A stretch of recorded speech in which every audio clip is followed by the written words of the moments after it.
Duane Willard Beeson was born on a warm July day in 1921 in Boise, Idaho, the son of a family whose horizons stretched far beyond the fields and orchards that still ringed the city in those years. From the time he could lift his eyes to the sky, airplanes called to him with a promise of speed, purpose, and escape. In the late 1930s, Boise had little aviation infrastructure, but the youngster found every excuse to haunt the small municipal strip south of town, offering to wipe down fabric, wings, or refill fuel cans if it meant a few minutes close to anything that flew. He pored over magazines that traced the meteoric progress of aircraft design and devoured newspaper stories charting the growing storm in Europe.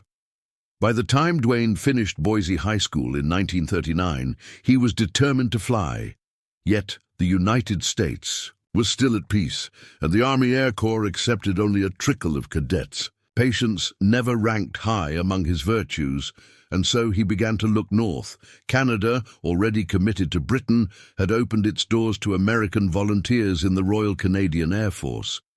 Beeson scraped together bus fare, crossed the border, and in August 1941 raised his right hand at an RCAF recruiting desk in Vancouver. What followed was a whirlwind. Primary flight training on the wide prairies of Saskatchewan, intermediate work at Service Flying Training School in Alberta, gunnery practice in the freezing slipstream of Harvard trainers, and finally overseas. Transport across a grey Atlantic, stiff with U-boats. In England, the RCAF funneled the most promising Americans into the Royal Air Force's 3 Eagle squadrons, units manned largely by expatriate U.S. citizens. Beeson landed in No. 71 Squadron, based first at Curtin in Lindsey and then at the satellite fields strung along England's east coast. The British handed the Americans battle-scarred Supermarine Spitfire Vars with patched skins and tired Merlin engines, yet for the Idaho farm boy, they might as well have been thoroughbreds fresh from the stable. During the summer of 1942, he absorbed the unforgiving lessons of channel sweeps and rhubarbs over occupied France, quick, slashing strikes against rail yards or coastal shipping under the constant threat of flak and the even sharper threat of a lurking Messerschmitt.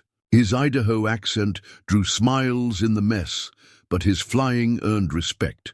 He had an instinctive grasp of the Spitfire's turning circle and, more important, a cool eye for deflection shooting. When the United States finally entered the war and the Eagle squadrons transferred wholesale into the U.S. Army Air Forces that September, 71st Squadron became the 334th Fighter Squadron of the brand-new 4th Fighter Group. The Americans moved to Debden, a former RAF station in Essex, where concrete runways sprouted quickly and olive-drab P-47C Thunderbolts arrived to replace their Spitfires. The change of mount did little to dim Beeson's enthusiasm. The brutish Thunderbolt could not match a spit in the turn, but its Pratt & Whitney radial delivered dive speed and survivability in spades. Throughout 1943, the 8th Air Force expanded its daylight bombing campaign against the Reich, and fighter escorts stretched farther across the Channel, first to the Ruhr and then beyond. Beeson, now a flight leader, excelled at the peculiar dance of high-altitude escort, staying close enough to B-17s and B-24s to keep enemy fighters at bay, yet loose enough to pounce on any formation that threatened the bombers' boxes. On one of his early Thunderbolt sorties, he claimed his first confirmed victory, a smoky-winged Focke-Wulf that spiraled into a North Sea haze. By midsummer, his scoreboard recorded 5 Luftwaffe machines, officially granting him the coveted status of ace, and the press office back home seized upon the nickname the Messerschmitt Hunter. Beeson accepted the moniker with a shy smile and then slipped back into the cockpit, uninterested in headlines when there were friends to protect and missions to fly. The rhythm of war quickened. In October 1943, he downed 3 enemy fighters in as many minutes while shepherding bombers near Münster, an action that earned one of his 6 distinguished flying crosses. On 29th of January 1944, while leading 334th Squadron above the Frankfurt target, he noticed a gaggle of Bf-109s poised to fall on the tail elements of the bomber stream. With only his wingmen for company, he broke formation, pulled hard into the sun, and drove straight through the Germans' line-astern attack. Cannon rounds stitched his tailplane, but his P-47 roared on, guns blazing. 2 Messerschmitts cartwheeled downward, and a third peeled away, trailing glycol. The bombers escaped unscathed. The incident brought Beeson the Distinguished Service Cross and the quiet admiration of crews who afterward insisted they owed the survival of their fortress to the audacity of a single thunderbolt. By February, the long-awaited Merlin-powered P-51B Mustang began arriving at Debden, promising an end to range limitations that had plagued earlier escorts. Beeson christened his new aircraft B after his childhood nickname and set about learning its quirks. The light touch on the stick, the eager climb, the way its laminar flow wings whispered near the stall. In March, he became commanding officer of 334th Squadron. At 22, one of the youngest squadron leaders in the 8th, and threw himself into the task of molding younger pilots who looked to him with near reverence. Italian-built Breda, machine guns, Luftwaffe radar masts, locomotive yards in Thüringen. Nothing seemed safe from the Mustang's reach, and Beeson's tally rose accordingly. On 5th March, he and his element intercepted a formation of twin-engine Ju-88 night fighters practicing in daylight.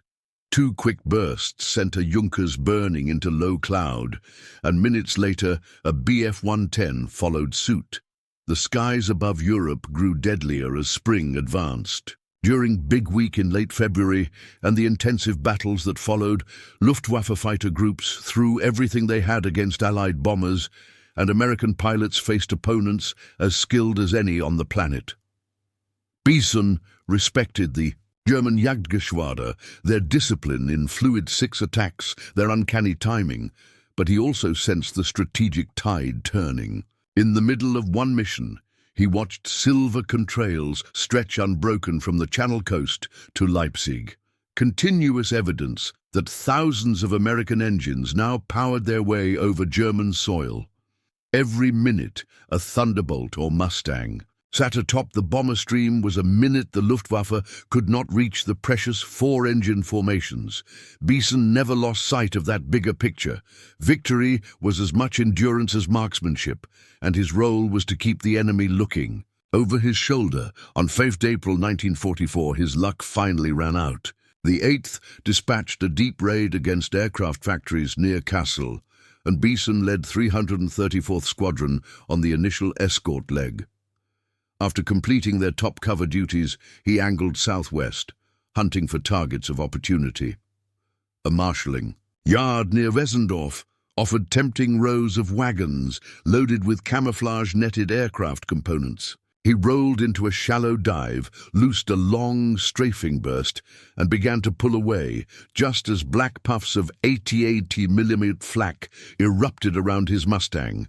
One fragment tore into the glycol system, another lodged near the reduction gear. The engine seized, the prop froze, and B shuddered into dead air. Beeson jettisoned the canopy, kicked free, and yanked his parachute at 4,000 feet.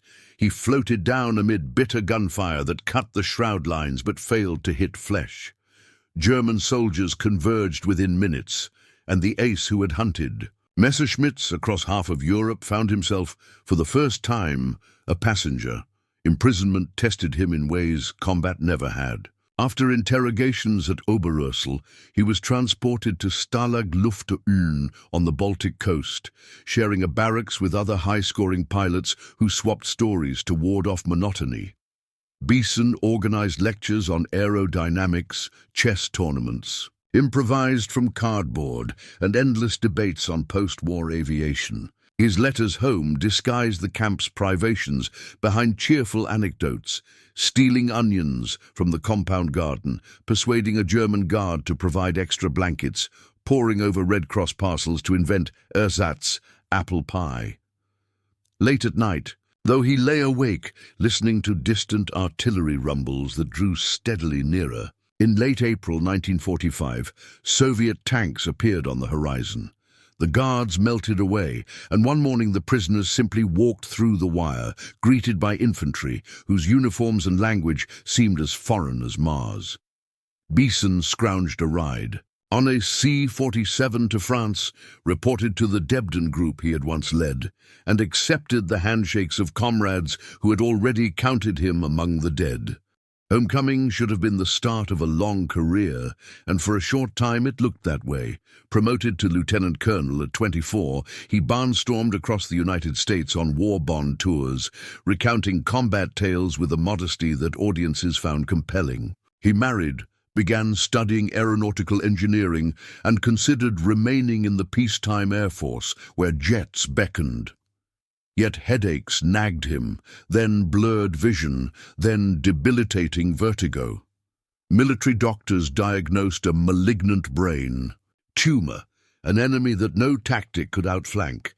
Surgery in late 1946 offered temporary respite. By January 1947, the pain returned, harsher than ever. On 13th of February, he slipped away at Walter Reed General Hospital, his young wife at his side, and his parents en route from Idaho. He was 25 years old. The funeral at Arlington came on a raw winter afternoon. Fellow pilots from the 4th Fighter Group stood ramrod straight while a flight of Mustangs passed overhead in the missing man salute. Reporters noted that Duane Beeson had logged 158 combat missions, amassed 22 confirmed aerial victories, and several more damaged, making him one of the top American aces of the European Air War. What the statistics could not capture, friends insisted, was the steel inside the mild-mannered Idahoan, the way he left hot coffee untouched to brief a dawn escort, the patience with which he coached a rookie on formation spacing, the steady voice that cut through radio chaos when Messerschmitts rolled in. Those qualities lingered long after the clatter of taps faded across the cemetery slopes. Over the decades, historians revisited Beeson's career and sometimes quibbled about fractional scores or the precise moment his last burst hit a diving Bf-109. But no one questioned the larger legacy. He exemplified the citizen airman who answered a call before his nation formally joined the fight, mastered multiple aircraft, and shouldered responsibility beyond his years. In classrooms, his story illustrates the evolution of air tactics from the limited range of early Spitfires to the strategic reach of Mustangs. In veterans' reunions, it reminds listeners of the camaraderie forged under contrails. In Boise, a municipal athletic field bears his name, offering young players a place to dream just as he once dreamed beside a wind-swept runway. Yet perhaps the truest measure lies in the quiet acknowledgments of the bomber crews who saw German interceptors break away under the relentless aggression of a single Thunderbolt or Mustang. Those men remembered not the tally chalked on a fuselage, but the relief of returning across the North Sea, alive because fighters like Beeson's had driven danger from their wings. He never described himself as a warrior. He preferred the simpler phrase, doing my job. That job, distilled to its essence, was to guard others, and he did so until circumstance, first flak, then illness, removed the controls from his capable hands. Long after the war, a historian asked one of Beeson's ground crew what made this young squadron commander exceptional. The mechanic thought for a moment and said, confidence without swagger. He'd walk the line, pat the cowling, and thank us for the work. Then he'd take that airplane where it had to go. It is a concise epitaph for a life lived at throttle wide in service of something larger than the self. Duane Beeson soared into legend, not because he sought it, but because the clarity of his purpose was unmistakable to everyone who shared his sky. For those who value courage, tempered by humility, his story remains a benchmark, a steady beacon in the vast blue above. Europe, where Messerschmitts once prowled, and a young man from Idaho rose, unwavering, to meet them.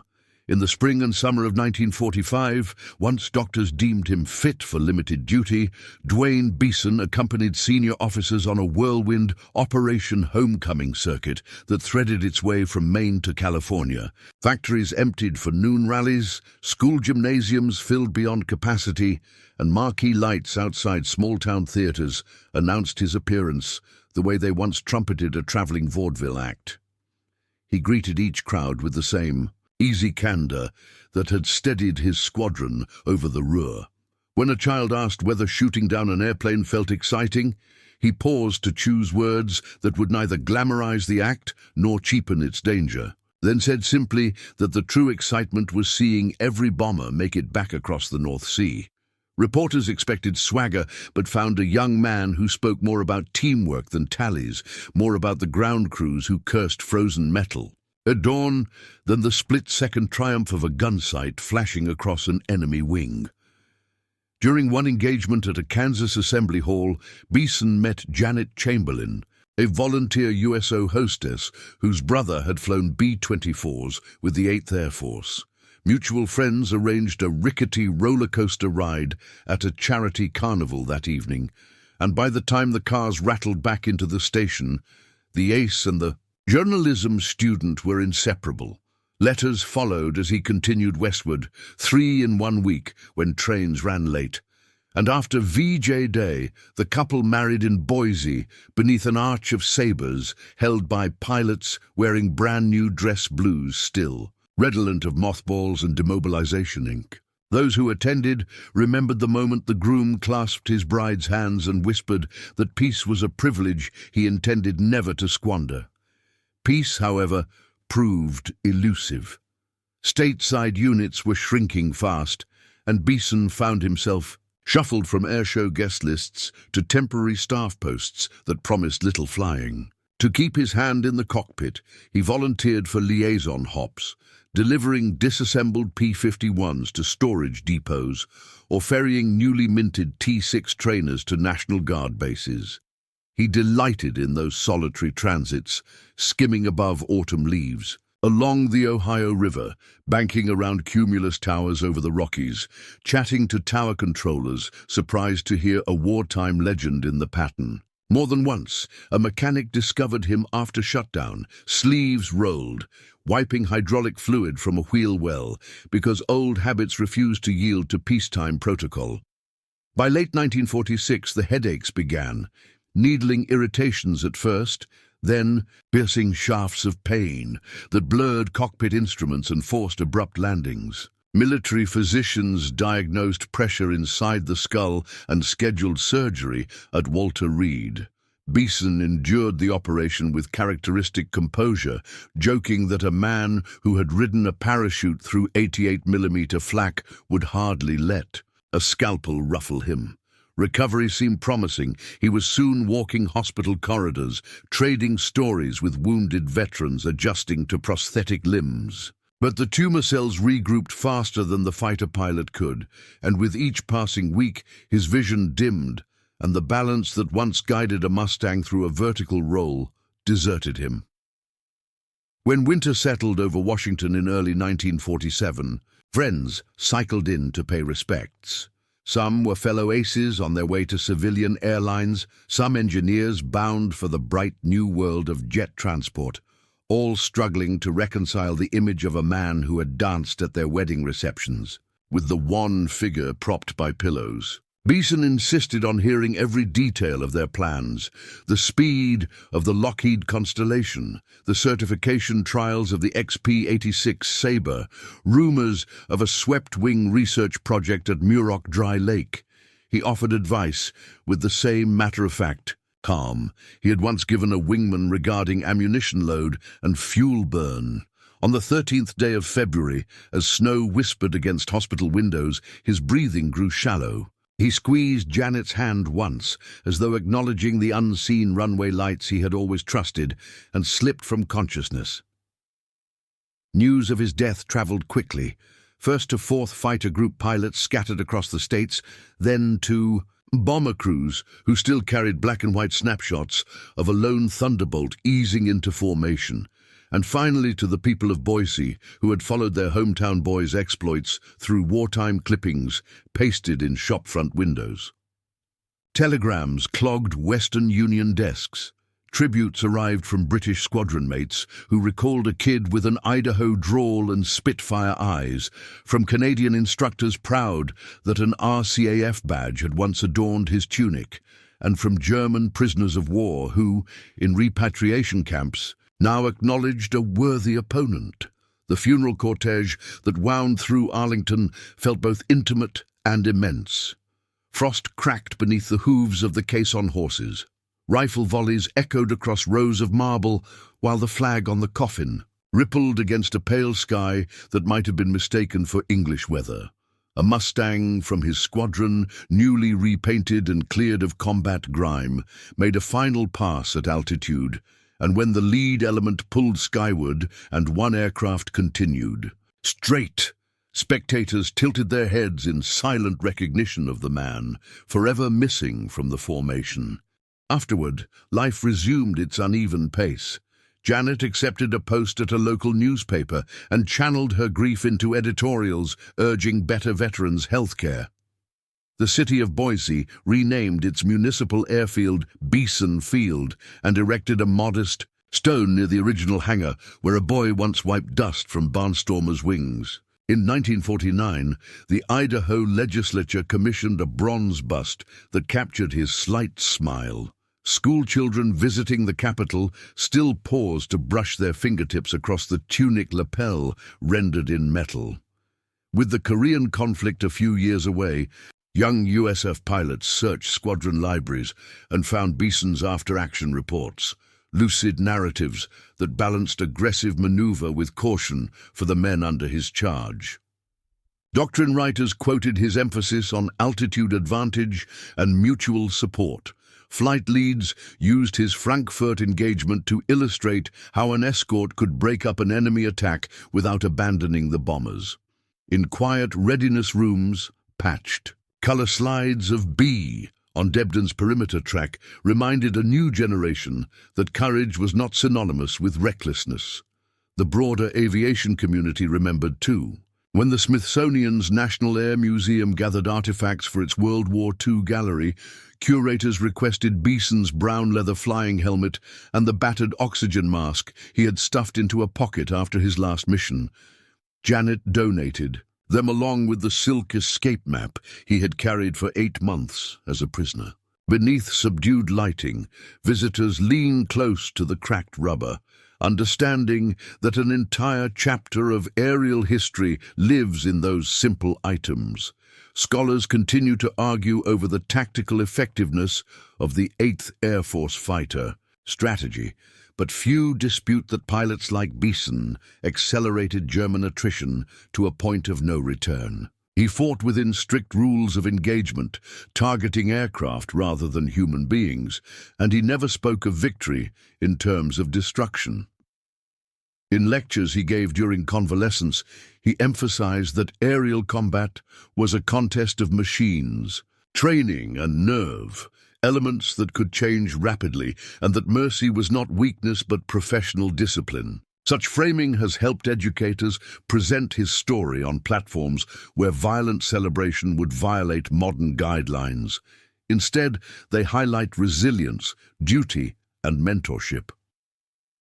In Boise each September, at an event called Wings Over the U Valley, a squadron of restored warbirds gathers, engines echoing off Snake River bluffs.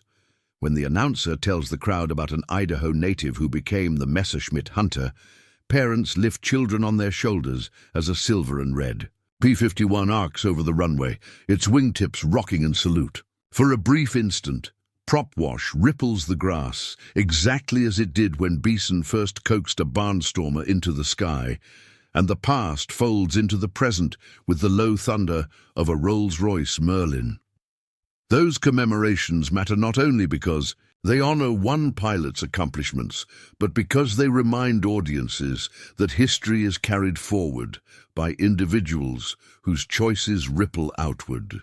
Duane Beeson chose to leave comfort for uncertainty, to master unfamiliar aircraft, to protect crews he would never meet again, and finally to face mortality with dignity rather than despair. His logbooks record the raw metrics: hours flown, fuel consumed, rounds expended, but the enduring lesson lies in the intangible, that steadfast resolve can guide ordinary men and women through extraordinary circumstances without surrendering kindness or humility. In conversations long after war stories end, veterans often measure comrades by whether they would have trusted them on the wing in a blind cloud bank, instruments flickering and enemy tracers somewhere ahead. By that standard, few names rise faster than Beeson's. The Messerschmitt hunter, an Idaho farm boy, a Canadian recruit, a British eagle, an American ace, still flies in the collective memory, banking gently beneath a high European sun, ever prepared to roll into the dive that turns danger away from those who count on him.